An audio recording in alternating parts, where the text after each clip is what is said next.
The galaxy watched in stunned silence as the execution broadcast unfolded. A lone figure, draped in the tattered remnants of his uniform, stood atop a steel platform illuminated by harsh, artificial light. The Navy SEAL general, a man whose name had once inspired both fear and hope across star systems, faced his end with an unbroken gaze. Around him, the crowd of alien dignitaries and soldiers jeered, their voices a cacophony of triumph and disdain. The Galactic Empire had made its message clear. Humanity was to know its place. Earth's leaders had tried diplomacy, even begged for the general's return, but the Empire saw only an opportunity to assert dominance. And so, with an elaborate noose fashioned from plasma thread, they hanged him in the heart of their capital world, ensuring every corner of the galaxy bore witness. On Earth, the U.S. president sat motionless in the Situation Room, her hands clenched tightly together. The room was silent save for the faint hum of the holographic display. She could feel the weight of history pressing down on her, demanding action. "Cut the feed," she finally said, her voice trembling with restrained fury. The screen went dark, but the image of the general's lifeless body remained seared into the minds of everyone present. Across the globe, the reaction was immediate. Crowds flooded streets, their cries echoing a shared outrage. The general had been more than a soldier. He was a symbol of Earth's resistance, a man whose courage had turned the tide in humanity's darkest hours. He had been instrumental in defending Earth during the Empire's initial invasions, leading daring strikes against impossible odds. To see him reduced to a pawn in the Empire's cruel propaganda was a wound that cut deep into the human psyche. In the midst of this upheaval, Rear Admiral Thomas Calder stood aboard the USS Resolute, gazing out at the infinite black of space. He had served under the general for years, witnessing firsthand the man's unwavering resolve. "They want us to kneel," Calder said, his voice low but steady. "But all they've done is give us a reason to fight harder." Around him, the bridge crew nodded in silent agreement. For them, this war was no longer just about survival. It was personal. The president wasted no time. Within hours, she summoned the world's leaders to a high-security meeting in Geneva. The tension in the room was palpable as representatives from every major nation debated the path forward. Some advocated caution, warning that an all-out war with the Empire could spell humanity's extinction. Others, fueled by grief and anger, demanded immediate retaliation. "We cannot let this stand," the president said, her voice rising above the clamor. "They've executed one of our own, a man who gave everything to protect this planet. If we show weakness now, we invite more of the same. We must strike back." Her words carried a conviction that silenced the room. By the end of the day, a unanimous decision was reached. For the first time in history, Earth declared war on an extraterrestrial power.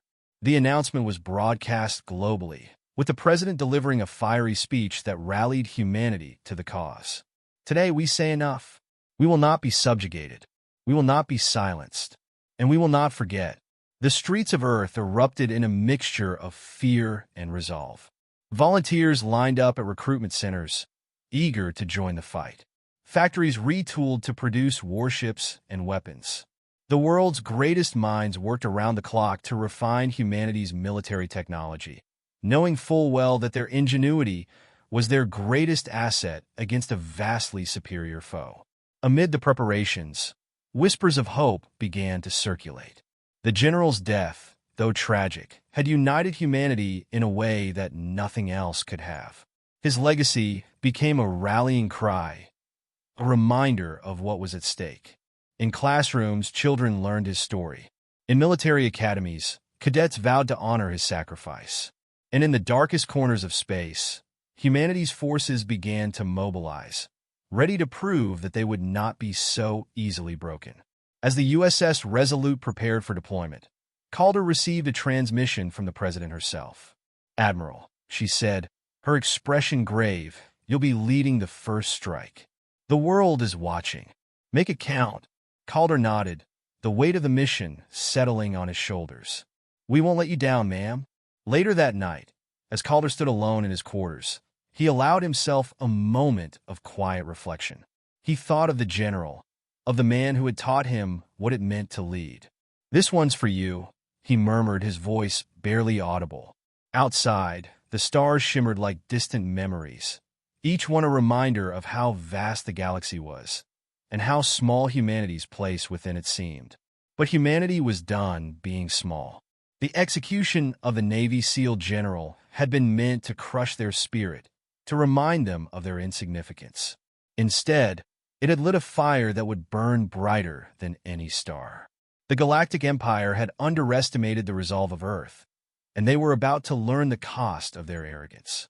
The Resolute's engines roared to life as it joined the growing fleet, a testament to humanity's determination. As the ship ascended into the void, Calder's voice echoed through its halls, steady and commanding. "All stations, prepare for war. The galaxy would never be the same."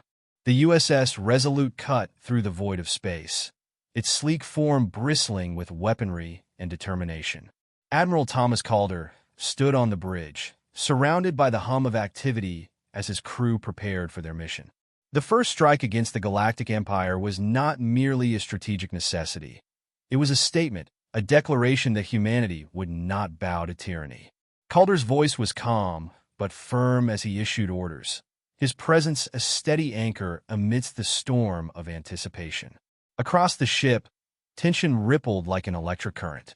In the lower decks, Lieutenant Ava Morales adjusted the targeting systems on her fighter, the sleek craft a product of humanity's relentless ingenuity. She was young, barely 30, but her eyes held the hardened focus of someone who had seen too much too soon.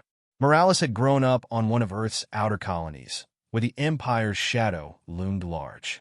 Her father had been killed in an earlier skirmish, and now, as she prepared for battle, she felt the weight of his memory pressing against her chest.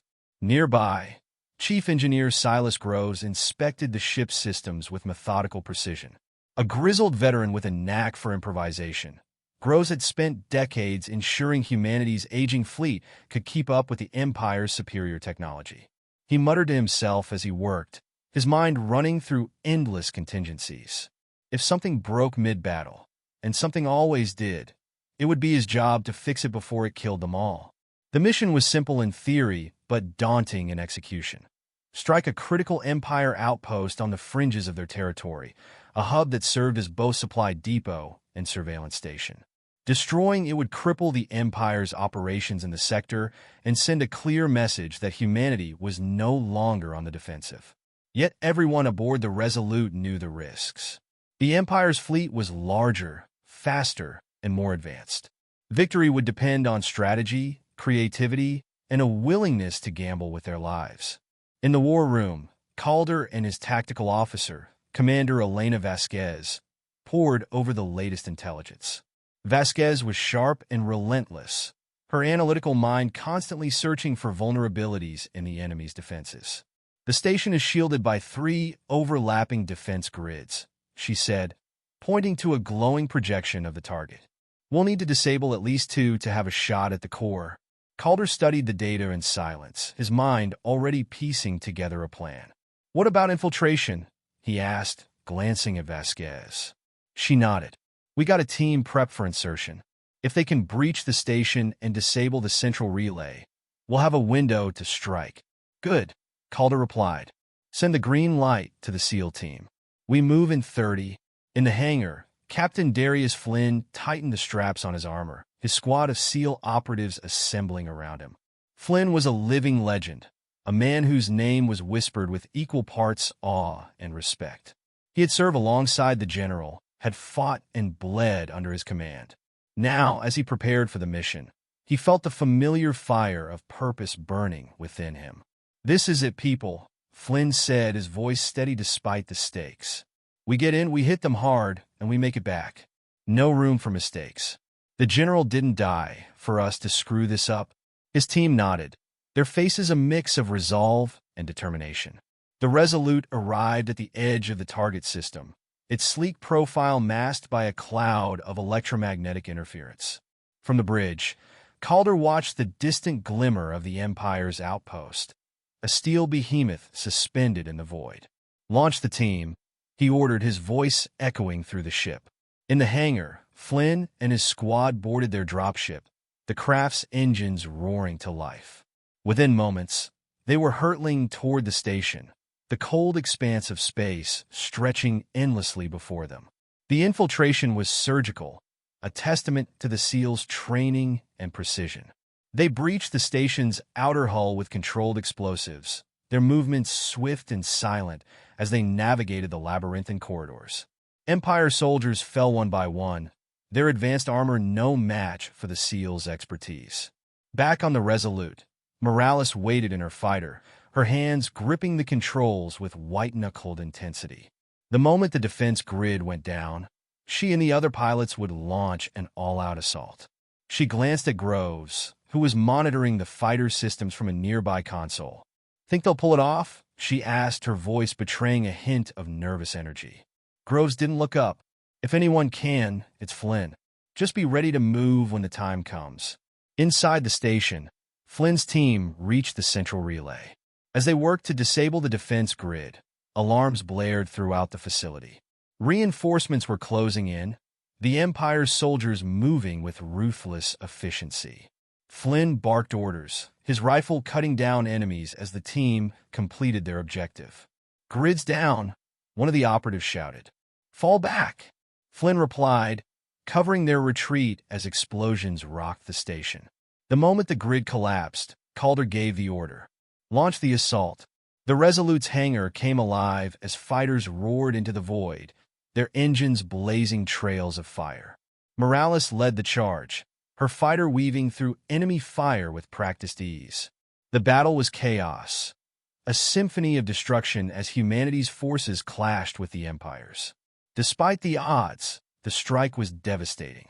Explosions rippled across the station as Earth's forces unleashed their fury. Calder watched from the bridge, his jaw set in grim satisfaction. For the first time in the war, humanity had landed a decisive blow. But the victory was not without cost. Flynn's team barely escaped the station as it erupted in flames, their dropship limping back to the Resolute under heavy fire. Morales' fighter returned to the hangar with scorch marks across its hull, her adrenaline-fueled grin masking the exhaustion in her eyes. As the Resolute withdrew from the battlefield, leaving the shattered remnants of the Empire's outpost behind, Calder stood at the helm, his gaze fixed on the stars. The mission was a success, but he knew the war was far from over. The Empire would retaliate, and humanity would need to be ready. In the quiet aftermath, the crew gathered to honor their fallen and to steel themselves for the battles ahead. Calder addressed them, his voice carrying the weight of their shared purpose. "We've shown them what we're capable of," he said, "but this is only the beginning. The road ahead will be long and brutal, but we will endure. For Earth, for the General, for each other." As the Resolute's engines roared back to life, propelling the ship deeper into the unknown, a renewed sense of resolve filled the crew. The Empire had underestimated humanity, and now they would pay the price. The Galactic Empire's retaliation came swiftly, like the swing of a pendulum that never hesitated. A fleet of their warships descended on humanity's outermost colonies, reducing them to cinders before anyone could react. Entire cities burned as helpless civilians scrambled for shelter against an enemy that showed no mercy. For every blow humanity had struck, the Empire was determined to strike back tenfold. News of the destruction spread like wildfire, and the resolve that had united Earth began to tremble under the weight of fear. On the USS Resolute, Admiral Calder watched grimly as reports of the Empire's offensive streamed onto the holo display. Red markers blinked across the map, each one representing a colony that had fallen. The Empire wasn't just retaliating. They were sending a message. "They're forcing us to choose," Calder said, his voice taut with frustration. "Save the colonies or push forward. Either way, they bleed us dry." Commander Vasquez, standing beside him, folded her arms tightly. "We can't be everywhere at once. If we split our forces, we risk losing everything." "We've always been outnumbered," Calder replied. "But numbers don't win wars, strategy does." We need to strike where they least expect it. The ship's comm chimed, breaking the tension. The face of Captain Flynn appeared on the screen, his expression hard but focused. Admiral, I got intel you'll want to see. Our sources on Velen Prime intercepted Empire communications. They're planning to move one of their high-ranking commanders through the Andar Nebula. If we can intercept them, it could cripple their leadership in this sector. Vasquez finished, her eyes narrowing. Calder nodded. It's risky, but it's the kind of blow we need. Prepare the team. We'll hit them in the nebula. Flynn's team suited up once more. Their bodies weary, but their spirits unbroken. Each mission seemed more dangerous than the last, but they carried the weight of Earth's survival on their shoulders. Morales, now a seasoned veteran of the Resolute squadrons, volunteered to fly escort for the SEAL dropship. I've seen what Flynn's team can do, she said when Groves raised an eyebrow at her eagerness. I'll make sure they get there and back. The Andar Nebula was a place of strange beauty and treachery, its swirling clouds of gas creating natural cover but wreaking havoc on navigation systems. As the Resolute approached the coordinates, its sensors struggled to cut through the interference. Calder stood on the bridge, his jaw set as he watched the tactical display. This works in our favor, he said. If we can't see them, they can't see us. The Empire's convoy appeared like phantoms emerging from the mist, their ships moving in tight formation around a larger, heavily armored cruiser. Calder's heart quickened. This was their target. Launch all squadrons, he ordered. The Resolute unleashed its fury, waves of fighters streaming into the nebula like swarms of angry hornets. Morales led the charge, her fighter darting through the chaos with deadly precision. She weaved between enemy fire, taking out turrets and clearing a path for Flynn's dropship. I've got your six, she called over the comm, her voice steady despite the storm of laser fire around her. Flynn and his team infiltrated the Empire's cruiser with practiced efficiency, their movements precise and lethal. The corridors were a maze of polished steel and harsh lighting, but the SEALs moved as one, cutting down guards and evading detection. Flynn's objective was clear: capture the Empire commander alive. It was a mission fraught with risk, but the potential reward outweighed the danger. Meanwhile, the battle outside raged on. Morales' fighter took a glancing hit, her controls sparking as warning lights flared across her dashboard. Gritting her teeth, she forced the ship into a dive, evading a pursuing enemy craft. I'm still here, she muttered, lining up a shot and taking her attacker down. On board the cruiser, Flynn's team reached the command deck. The Empire commander, a towering alien with skin like molten silver, stood surrounded by guards. Flynn didn't hesitate. Drop your weapons, he barked, his rifle trained on the commander. The alien sneered, a guttural laugh rumbling from its chest. You think this will change anything? You're only delaying the inevitable. Flynn's jaw tightened. Maybe, but you're coming with us either way. The fight was brutal and swift, the SEALs cutting down the guards with precision strikes. Flynn himself subdued the commander, his movements a blur of efficiency. Target secured, he said into his comm, we're pulling out. As the dropship departed the cruiser, explosions rippled across the enemy fleet. Calder's strategy was working. The Empire's forces were in disarray, their formation crumbling under the relentless assault. The Resolute's gunners capitalized on the chaos, targeting key ships and dealing devastating blows. But victory came at a cost. As Flynn's dropship returned to the Resolute, an Empire frigate broke through the defensive line, its weapons locked on the retreating craft. Morales saw it happen in an instant, her instincts kicking in before her mind could fully process the danger. Not on my watch, she muttered, diving her damaged fighter straight into the frigate's path. Her missile struck true, detonating against the frigate's hull and forcing it to veer off course. The dropship made it back to the Resolute, but Morales' fighter spiraled out of control, its systems failing as it careened toward the nebula's dense gas clouds. Morales, report. Calder's voice cut through the comm, urgency laced with dread. Static was the only reply. The crew watched in stunned silence as her fighter disappeared from the scanners. Calder clenched his fists, his heart heavy with the weight of another loss. Prepare a search team, he ordered, though he knew the odds of survival were slim. Back on the bridge, Vasquez approached him, her expression unreadable. "We have the commander," she said. "It's a victory." "It doesn't feel like one," Calder replied, his voice low. The Resolute's engines flared as the ship withdrew from the nebula, carrying its battered crew and their captured prize. The Empire commander sat in the brig, silent but seething, his molten silver eyes promising retribution. Calder knew this was only the beginning. The Empire would strike back harder, but humanity was learning to endure. As the ship sped towards safety, the crew held on to hope, fragile, flickering, but alive. The war was far from over, and the galaxy had yet to see what humanity was truly capable of.